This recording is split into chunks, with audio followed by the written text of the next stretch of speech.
back to Joe and Di's allotment channel. What I'm going to talk about today is how we use and preserve our crop of sort of marrows, pumpkins, butternut squashes.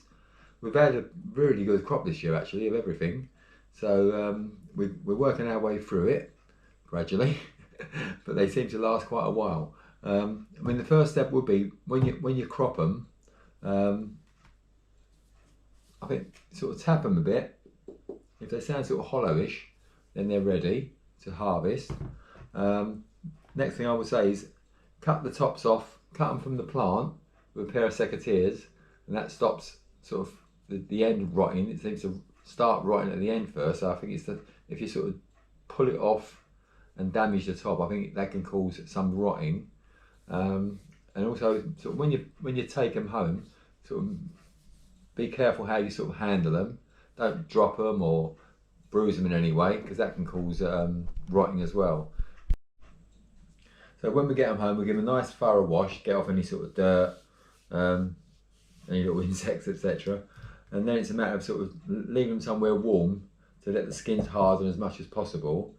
The more they sort of cure, the longer they last. Yeah, I mean, some of them last longer than others. Butternut squashes, I mean, this one's from last year, believe it or not, and it's still okay. I think they've got very, very tough skins. Same with pumpkins, they've got a very tough skin, but marrows have got a softer skin, so they don't last as long. But I think if you cure them well and let them dry out, they last about up to 6 months, which is not too bad. And we like to sort of pick them at this size, but you turn around, go back a few days later, and they're this size. So yeah, even if you get them to this size though, they're still good to use. So as long as we keep them somewhere warm, the skins will toughen and they will last a bit longer.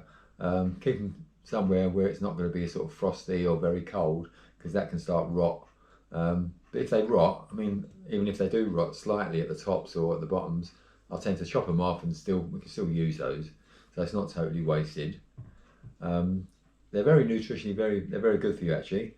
Very high in vitamin C and B vitamins, and they've also got good iron content, which is good, and low in fat, low in calories. So they're a good food to add to various recipes. So we can use them in various ways. We tend to cut up a lot with tomatoes, peppers, onions, and make it into a bolognese sauce and freeze it. That's one way we sort of use up some of them.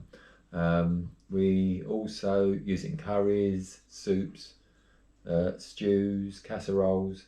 We can even sort of cut, if it's quite a large one, we can cut it in slices and use it instead of a sort of lasagna sheets, like a lasagna sheet, and make a lasagna out of it.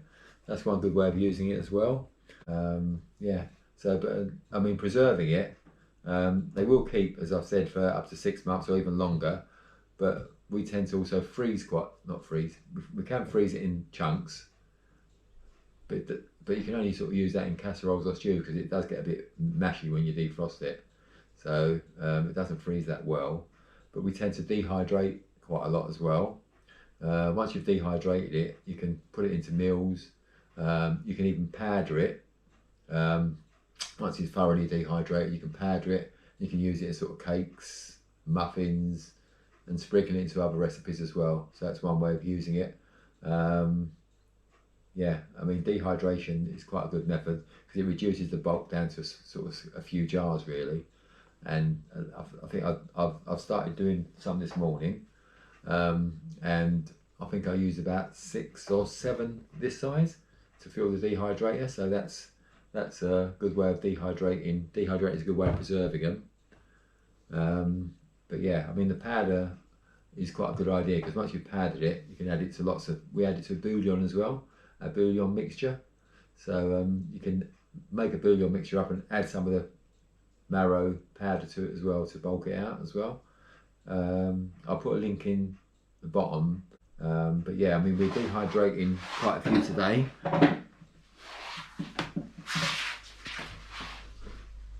So I've filled up 9 trays. What we use is the cutter to get an even sort of size, which helps dehydrate them sort of all at the same time basically.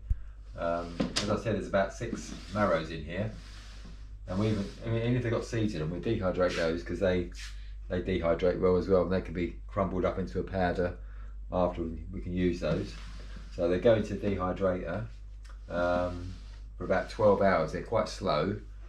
They're quite slow ones because they're quite wet, so they take quite a while.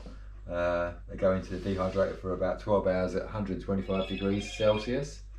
So it's a slow process, and I'll show you when they come out later what they look like. But you can also eat them like crisps as well. They're quite nice, a nice little snack actually. Once they're dehydrated, you can eat them like a crisp. So they're quite nice. So we'll put those on, and I'll show you a bit later how they come out. So these have been drying for 10 hours now, and as you can see, the tray was full. They've shrunk to very small pieces, and they're nice and crispy and dry. They taste quite nice, actually, like mini crisps. So I think I started off with, I think it was 6 marrows, and they're going to end up with 1 jar. So the dehydration reduced it quite considerably, and these will last for ages. So we can use them in soups, stews, casseroles. We'll just chuck them into whatever we want to. Good way of preserving them, and a good way of making them last for longer than 6 months, because the marrows tend to only last up to 6 months. So if you've got a big lot of marrows, it's a good way of preserving them. And as I said before, you can use dehydrated, but if you haven't, you can use an oven. Just leave it on the lowest setting, and leave the door slightly ajar to allow the drying process to dry thoroughly. So yeah, good way of preserving stuff. Hope you've enjoyed the video.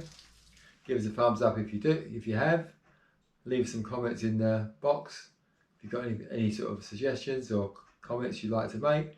And if you'd like to subscribe to our channel, please use the subscribe button at the bottom of the video. Thanks again for watching.